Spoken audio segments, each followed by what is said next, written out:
Hello friends, मैं कुमार गजेंद्र स्वागत करता हूं आपके अपने यूट्यूब चैनल कुमार गजेंद्र पर। तो दोस्तों, सबसे पहले मैं आपसे माफ़ी चाहता हूं क्योंकि मैं 2-3 दिन से मैं आपके जो एनालिसिस लेकर के आता हूं डेली आपके मैथ रीजनिंग का जीएस का, वो मैं लेकर के नहीं आ पा रहा हूं। तो असुविधा के लिए आप हमें खेद है। तो शुरुआत करते हैं। जो आज आपका एग्ज़ाम हुआ है 8 फरवरी का, तो 1 बाय 1 क्वेश्चंस मैथ के भी हैं, रीजनिंग के भी हैं। आप यहाँ देख सकते हैं LCM, trigonometry, time and work, उसके बाद आपका परसेंटेज, ये ज्योमेट्री जो भी है। तो पहला क्वेश्चन आपसे पूछा गया है, ये सिंप्लीफिकेशन से क्वेश्चन आया था।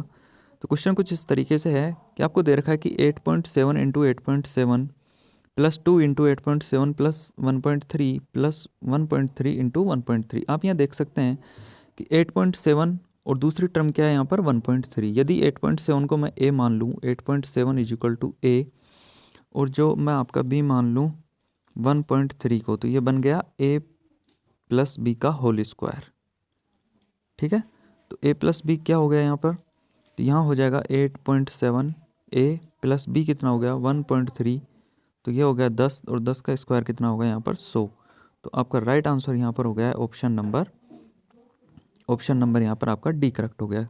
ठीक है, नेक्स्ट क्वेश्चन की तरफ बढ़ते हैं। रीजनिंग से क्वेश्चन आपका, ये आपको एक श्रृंखला दे रखी है 1 2 5, 1 2 5 10 17। आप यहाँ गैप देखेंगे तो यहाँ पर गैप कितने का 2 का, यहाँ कितने का 3 का, यहाँ कितने का 4 का, सॉरी 5 का, 2 3 5, उसके बाद 7, उसके बाद क्या आएगा 9। तो 17 और 9 कितने हो जाएंगे 26। तो यहाँ पर आपको ऑप्शन नंबर कौन सा करेक्ट हो गया, option number A. Next question की तरफ बढ़ते हैं। ये क्वेश्चन आपका एलसीएम एचसीएफ से है, मतलब एक प्रकार से सिंप्लीफिकेशन से ही है कि वह लघुत्तम संख्या ज्ञात कीजिए जिसके द्वारा 625 में भाग दिए जाने पर भागफल पूर्ण घनफल प्राप्त होता हो। मतलब इस तरीके से है कि जैसे ये 625 है, आपको यहाँ पर क्या करना है, किसी संख्या से भाग देना है, और जो यहाँ पर जो टर्म आएगी आपकी, जो भागफल आएगा वो क्या आना चाहिए, पूर्ण घन आना चाहिए। पूर्ण घन मतलब जैसे 1 का घन होता है, 2 का घन 8, 3 का कितना होता है 9, 4 का कितना होता है 4 का होता है 64, 5 का कितना होता है 125। तो इस प्रकार से आपका भागफल आना चाहिए। तो आप देखेंगे यदि हम 5 से इसको डिवाइड करें 625 को, तो कितनी बार जाता है 125 बार जाएगा, और 125 आप जानते हैं किसका घन होता है 5 का होता है। तो यहाँ पर आपका राइट आंसर क्या हो जाएगा, ऑप्शन नंबर डी, वह लघुत्तम संख्या। तो वो लघुत्तम संख्या कितनी हो जाएगी 5 हो जाएगी। नेक्स्ट क्वेश्चन की तरफ बढ़ते हैं।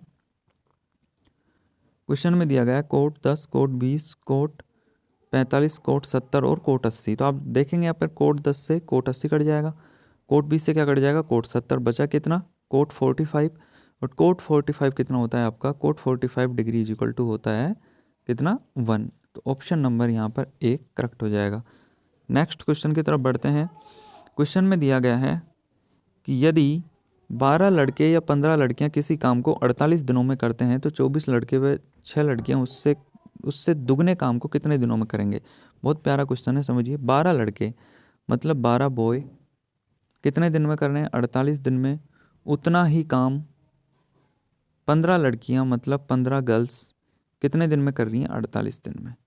तो हम यहाँ से 48 से 48 कट गया, ये 15 इधर आ जाएगा, 12 इधर चला जाएगा। तो जो आपका लड़के और जो लड़कियों की क्षमता का अनुपात है वो कितना हो जाएगा 15:12। तो इसको और कितने से काट सकते हैं, 3 5 15 और 3 चौक 12। मतलब जो बॉय और गर्ल्स की जो क्षमता का अनुपात है वो कितना हो गया 5:4। मतलब ये मान सकते हैं कि जो बॉय है वो काम करता है 5, एक एक अकेला बॉय 5 करता है, और गर्ल कितनी करती है 4।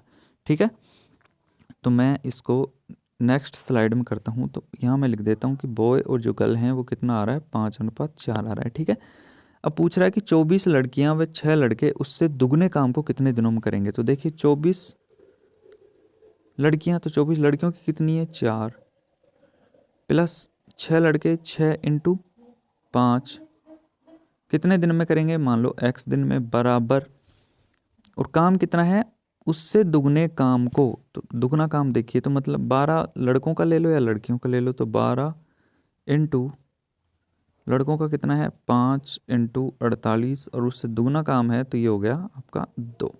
ठीक है, तो 24 चौक कितना हो गया 96, और ये कितने हो गए 6 पंजू 30। तो 24 चौक 96 और 6 पंजू 30 कितने हो जाएंगे 126।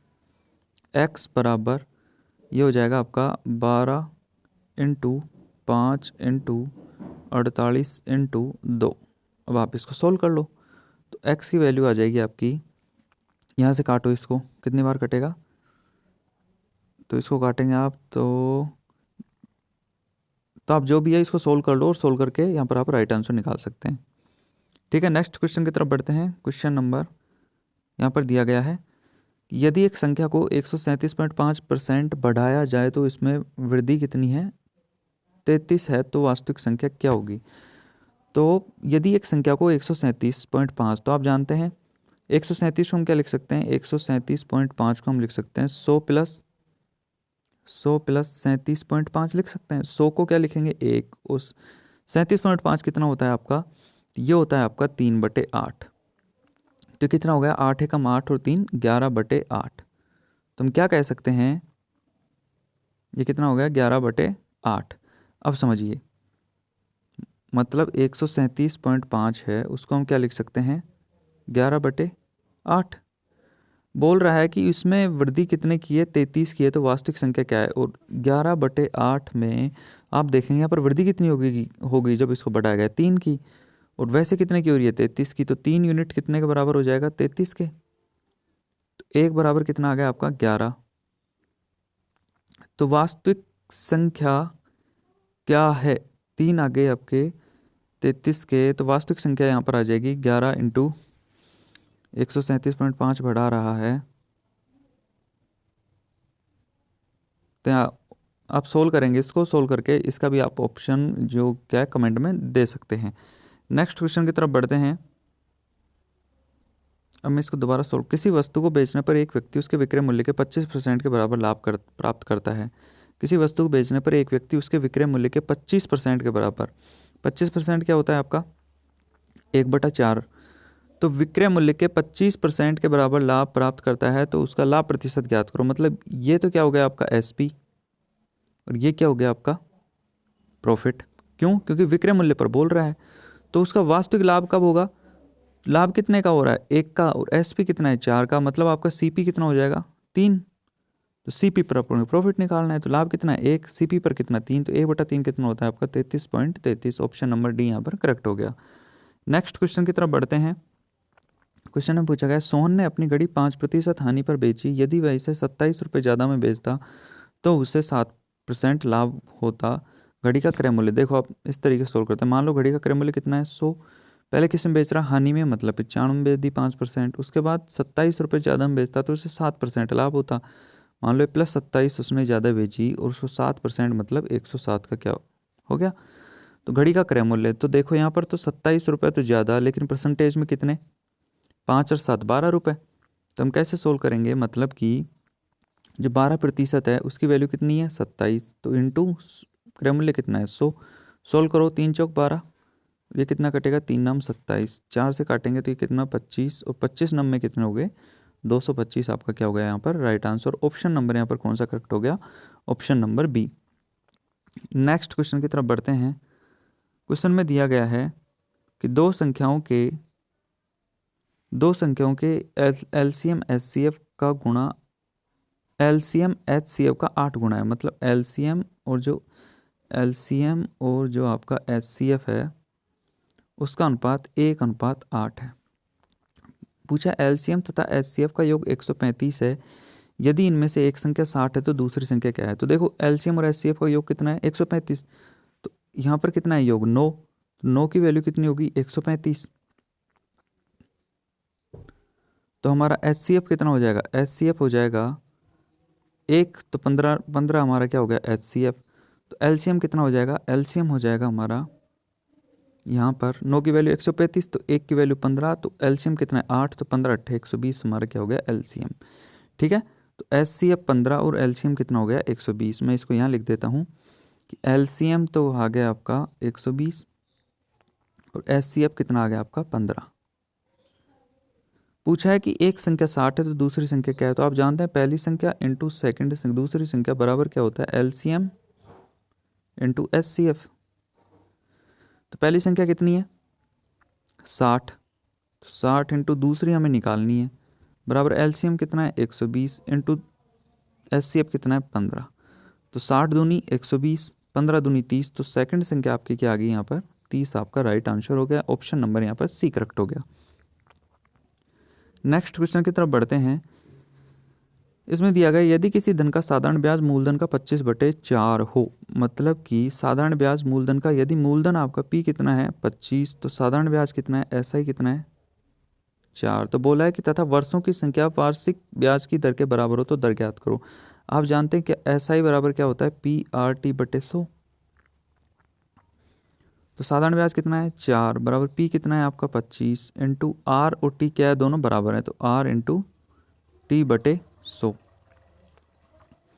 तो 25 चौके टी और आर बराबर है तो टी को भी हम आर लिख सकते हैं। तो 25 चौके 100, ठीक है, 25 से कम 25 और 25 चौके कितने हो गए 100। तो R² बराबर कितना हो गया 16। तो R बराबर कितना आ जाएगा आपका 4%। ऑप्शन नंबर यहाँ पर सी करेक्ट हो गया।